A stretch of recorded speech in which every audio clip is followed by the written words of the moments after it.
Why is it hard to forgive and to forget? I'm jessxgoh, trauma coach in childhood abuse. This is actually related to childhood trauma number 3, the humanitarian, where you felt deeply suppressed by your mother in your toddler phase of your life and throughout your adult life, where you felt manipulated, controlled into doing something that you didn't want to do to meet her needs, her expectations. And so you tend to hold on to that resentment that you have towards her because you weren't able to fully express yourself with her. Why? Because she is not willing to hear your side of the story. It's all about her, meeting her needs, her expectations, for you to be a good boy or a good girl, so she gets to have that good little boy or good little girl sort of child. So why is it hard to forgive and to forget? With someone with this childhood trauma, you have a tendency to hold on to the past. You suppress a lot of your feelings and emotions and your thoughts, and you keep it to yourself.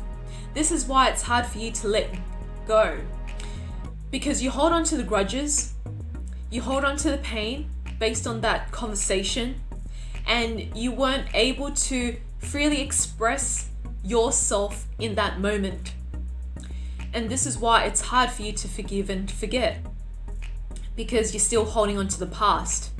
Why is it that you're holding on to the past? It's because you're holding on to that grudge, not only with that person, but that grudge is also within yourself, inward. So whatever we project outward onto someone, it's actually a reflection of ourselves. And it's easy to blame the other person because that's how we give our power away, and this is how we get into a victim mentality. But it's so much more easier if we just own it, if we own our pain and say, you know what, I am choosing to feel this way because I am responsible for all of my upsets and reactions. That person isn't forcing me to feel this way. They're just a messenger or a trigger to remind me this is what I need to own and heal.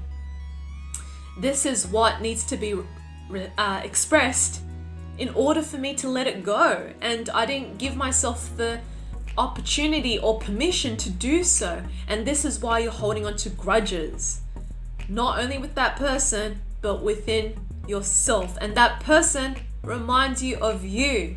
So you are holding on to that grudge within yourself.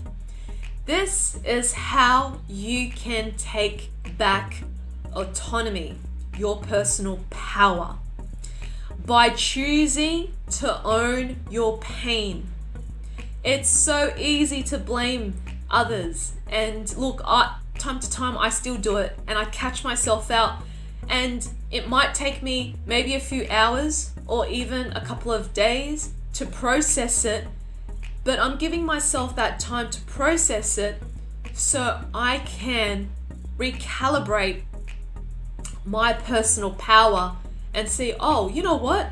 I didn't have to react that way, or I didn't have to say this or do this or not do this or not say that, because that actually reinforces the situation and that person's behavior.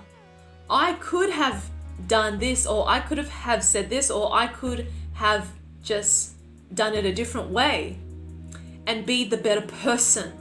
And that's how I could take back my personal power back. And after reflecting this has allows me to see, how can I do things better? Whenever I'm in pain, realize I am the one feeling this pain, not the other person, me. I am choosing to live in this pain because I choose to see pain. So as soon as you can do that for yourself, take responsibility for your pain, then you can move on letting go of the pain.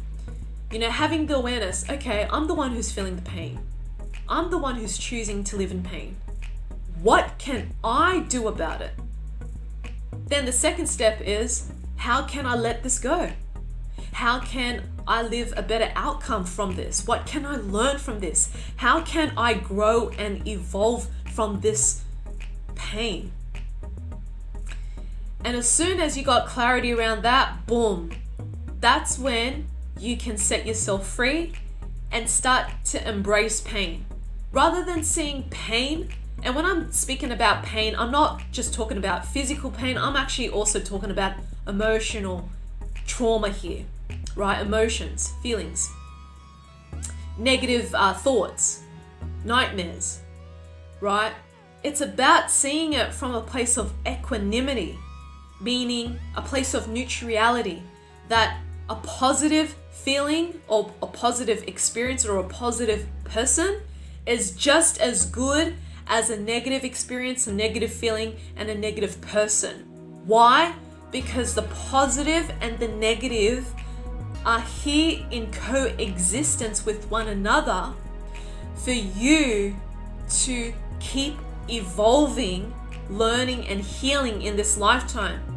If we go through life with all of the positive experiences and all of the positive people around us, will we ever learn, grow, and evolve to a higher version of ourselves? No, that's not what we signed up for.